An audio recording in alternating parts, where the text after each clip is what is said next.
Ustaz, kalau bernazar kurban, apakah jadi hukumnya jadi wajib, Ustaz? Ya.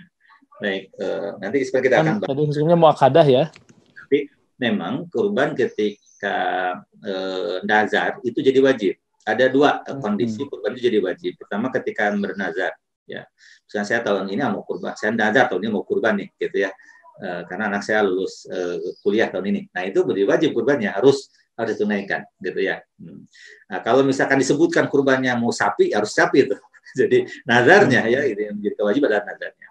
Yang kedua menurut para ulama menjadi wajib ketika at-ta'yin menentukan hewannya. Misalkan kalau kita punya kambing di rumah gitu ya, berapa ekor, kita katakan nih yang ini nanti buat kurban tahun sekarang gitu ya. Nah itu jadi ta'yin.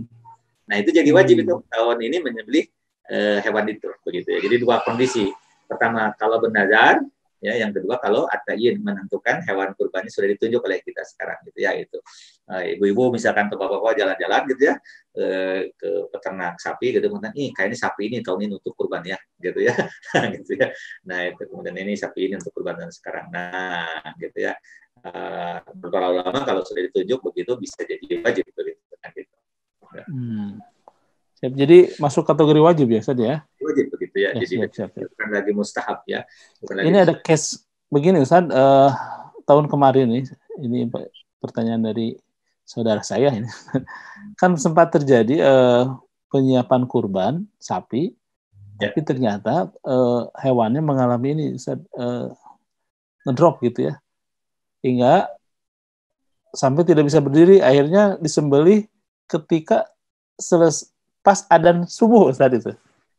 Apakah subuh masuk kategori kurban atau tidak itu? Pas adzan subuh kapan itu? Di hari hanya itu, hari malam takbir itu, jadi takbir sama ada takbirannya. Ya kurban itu kan kata Rasulullah nusalli summa narji wa nadbah. Jadi yang namanya kurban itu harus sholat dulu baru menyembelih. Maka kalau yang menyembelihnya sebelum sholat maka dianggap sedekah biasa. Gitu ya, kembalikan zakat fitrah ya. Zakat fitrah kan sebelum sholat ya gitu. Nah, lembaga sholat itu disebut sedekah minas sedekah. Sembelihan juga sama, kalau disembelihnya sebelum sholat maka itu sebelum sholat Id itu dianggap sembelihan biasa begitu ya, itu bukan kurban lagi. Tapi itu amal soleh, insya Allah amal soleh ya. Cuma mungkin nilainya ya, nilai bahwa itu adalah, karena kurban itu kan ibadah yang luar biasa. Nanti kita akan bahas minggu depan insya Allah ya.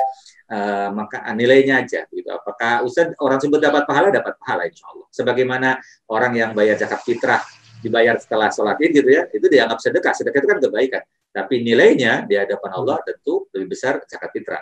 Sama menyembelih sapi dengan menyembelih atau domba ya sebelum sholat Id dan setelah sholat Id, maka lebih utama setelah sholat Id. Karena apa? Karena itulah yang sunnah yang dianjurkan dicontohkan oleh Rasulullah SAW kepada kita. Begitu ya itu.